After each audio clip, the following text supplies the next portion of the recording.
I cry, I get angry, but my purpose is still my purpose, regardless of whether I lost my daughter or not. Her death was preventable.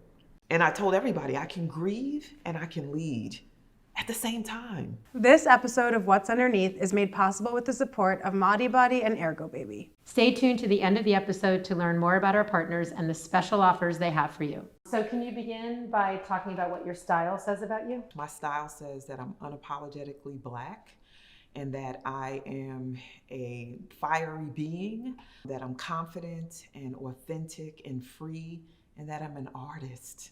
And I love that. Has that been something that you've always been? No. Trauma stopped me from being who I am authentically. And I think the first 30 years of my life, I was cloaked in the energy of what happened to me. It muffled my expression. For the longest time, I felt my lips were just too large to be shown. It's not like I could hide them, but I would like pull myself in. I had a thing about my forehead for the longest time. Now I just walk with pride, like this is who I am. I'm sexy, I'm sensual, I'm alive. Who says what beauty is and who says what style is? I get to define that for myself, and age has nothing to do with that. And so I'm gonna rock out until the boots fall off, just being my authentic self, and that includes how I dress and show up in the world. Also, I'm wearing layers of myself combined with my daughter Shawnee, who passed away in 2019 due to a birth-related pulmonary embolism. So I have on her boots that she wore on her 30th birthday. I have on her earrings. So I'm just like feeling her so strongly because this conversation is about my experience of losing her too. And so why not have her be with me so that she can guide and co-create the conversation? So that's why I'm decked out in this way. Okay. Can you talk about assumptions that people make about you based on your appearance? I feel like sometimes because I do anti-racist work that when people who identify as white see me, there's a level of intimidation. You know, I have my hair twisted, like, oh, how's she gonna show up? My hair is shaved on the side. I wear ethnic jewelry that speaks to my people. That there's an assumption that I'm going to be this radical, in your face, angry Black woman. And I think that trope is so disgusting. And people miss out because they make up based on appearance who you are and who you're not. I'm unapologetic. I'm passionate, sometimes angry, but that gets projected onto me a lot based on what people see from this physical frame. And this one comes up for me a lot, that because I am into social justice and I'm a therapist, that my kids should have it together. Like, you're out here helping other young people and communities and families. How come your family isn't perfect and together? And I'm like, why? You know, and I'd fall into it sometimes. I think about when my daughter passed, one of the first things that came up for me inside of the grief and the devastation and the sadness was guilt. It's like, you're an activist around reproductive justice and your daughter died based on a related pulmonary embolism. And it's like, what did you miss? Like, what did you not teach? What did you not hear or see? And then I had to come out of that. I'm like, your daughter is a Black woman. And in these United States, Black women and brown women are 3 to 4 times more likely to die due to giving birth than their white counterparts. So why would you think your daughter was exempt? And knowledge is not enough to save you. When I think about how I ended up in conversations about reproductive justice and reproductive trauma was through my own trauma. I experienced releasing pregnancies when I was young, and I say it with a plural, and then I had a late term release, and I don't use the terminology termination or abortion because they're very low vibrational and patriarchal. So I say releases. So I did that. I chose to release the pregnancy. I'm like, I want to go to school. I don't want to be anybody's mother. I was so clear. My family backed that, but after it was done, no one ever talked about it again. And it was very traumatizing. And then with every one of my pregnancies where there was a live birth, I experienced postpartum depression, and with one of them, psychoses. So I had thoughts of hurting myself, hurting my daughter, my second daughter, Jasmine. And nobody asked me if I was okay after I had preterm labor, had a traumatic birth, and she had to get into surgery. They didn't ask me if I was okay. The main concern was the baby, and I get it, but I was not okay. I was not well. And I wanted to talk more with folks who had those types of experiences, and it just opened up a gateway that I didn't even know was present within me. So it's like I pressed a button and a whole world emerged. Ever since then, I've been on this trajectory, and I embrace it fully.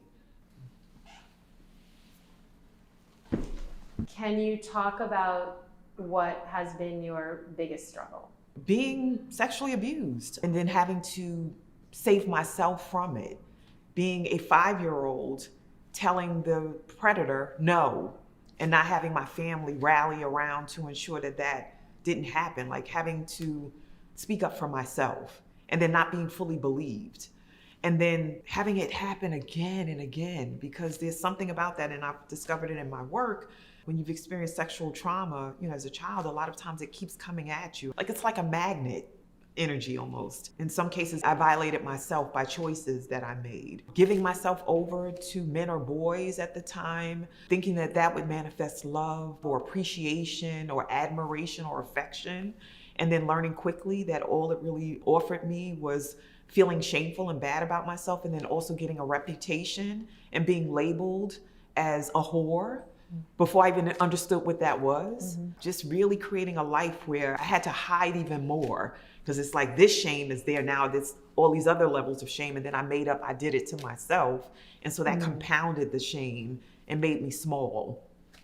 So that's definitely something that took a long time for me to shed so that I could live a full life. Shawnee is like, no, keep the earring. And what about biggest struggle just emotionally? I mean, The loss of my daughter. Whew.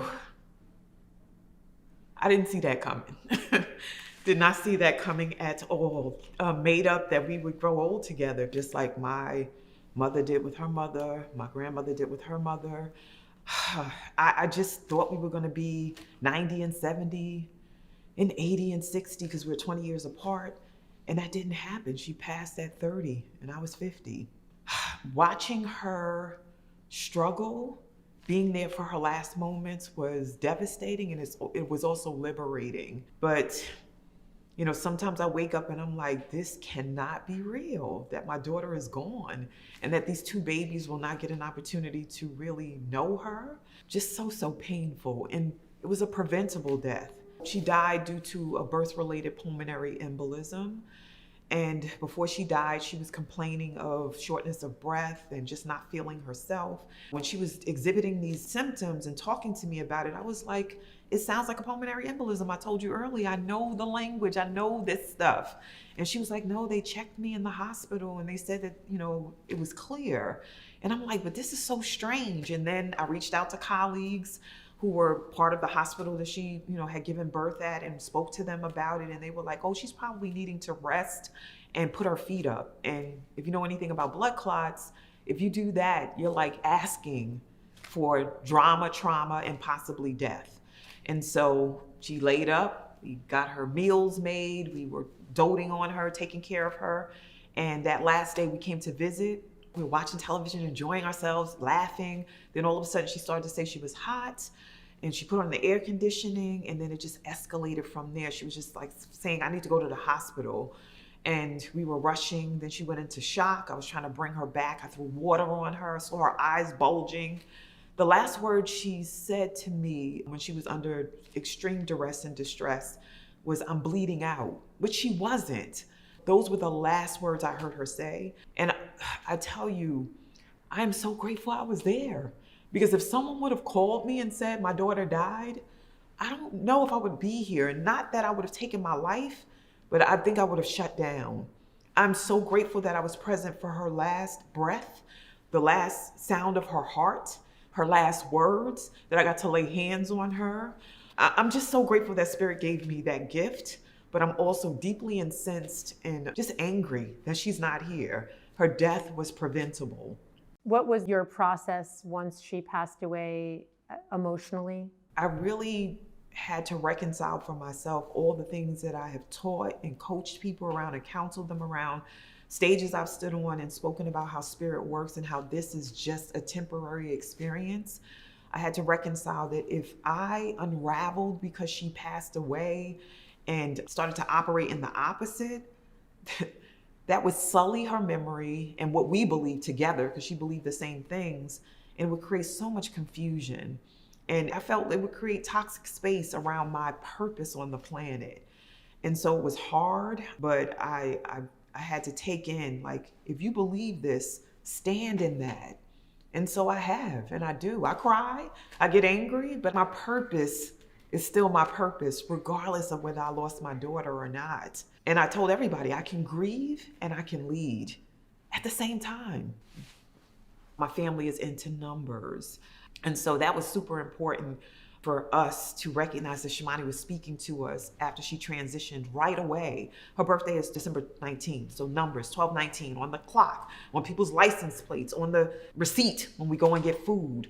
She was born at 9:44 a.m. That number comes through. She loved peacocks, so the colors. And I'm like, how many times a girl from New York like me is going to see peacocks? I see them all the time now. I recognize the signs and the symbols, and that allows me to live a full life.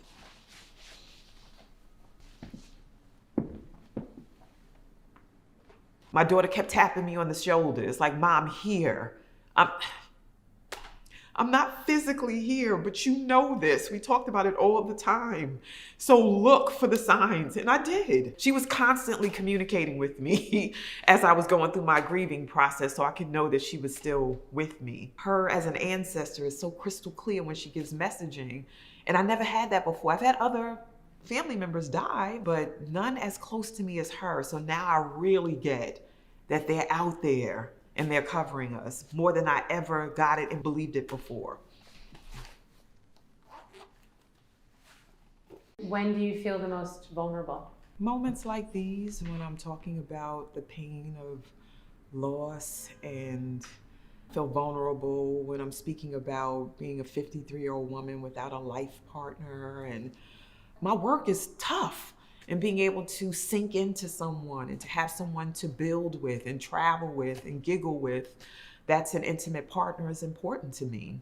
And also learning how to do that inside of this space of healed Shawnee, not the one that was wounded, manifesting relationships, which was happening for a very long time in my life.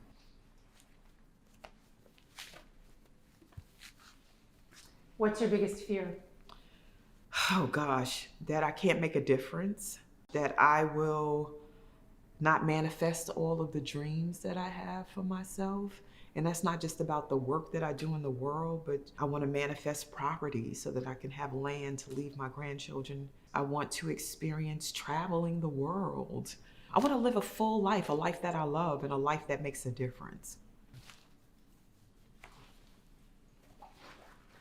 When do you feel the most beautiful? When I'm on stage talking to people, like when I keynote or I'm facilitating, there's an energy that I have, and I'm not concerned about what my physical body is doing. It's just like I'm a conduit for something big. That's when I feel most beautiful, most powerful, the most connected, is in those moments. What do you love the most about your body? Oh God, I love this part.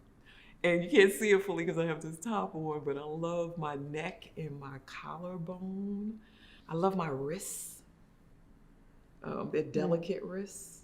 And I also love how physically strong I am. Like, I come from my mother and my grandmother, and I have their physicality and their athleticism in me. And as I age, even though it shifts, it's still present. What is the greatest gift that Shawnee has given you? Those grandbabies, oh my gosh, they're awesome. I get to see them evolve and see reflections of her inside of them.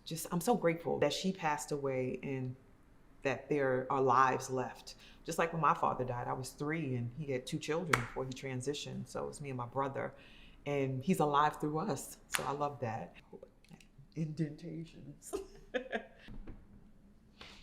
In your skin? Why is it a good place to be? My mantra for living is I expose myself to expand myself.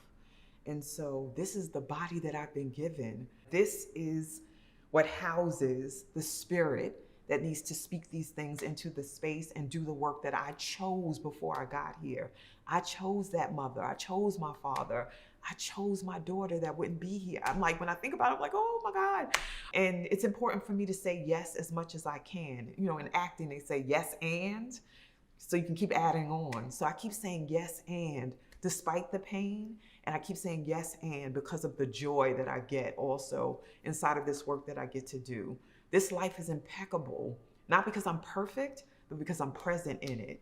and I'm authentic and being me unapologetically. And it's generating shifts in the world, and I'm so, so grateful. And it's not about me. I'm a conduit.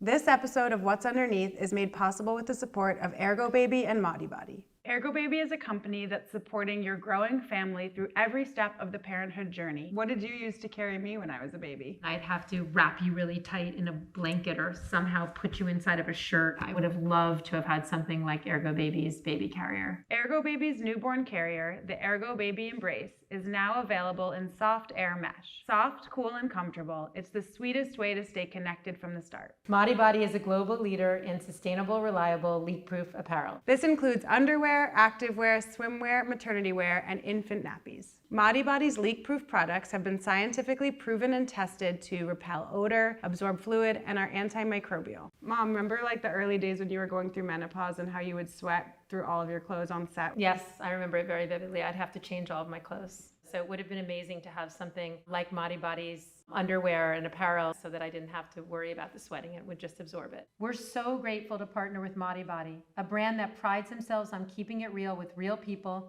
real bodies, and real stories.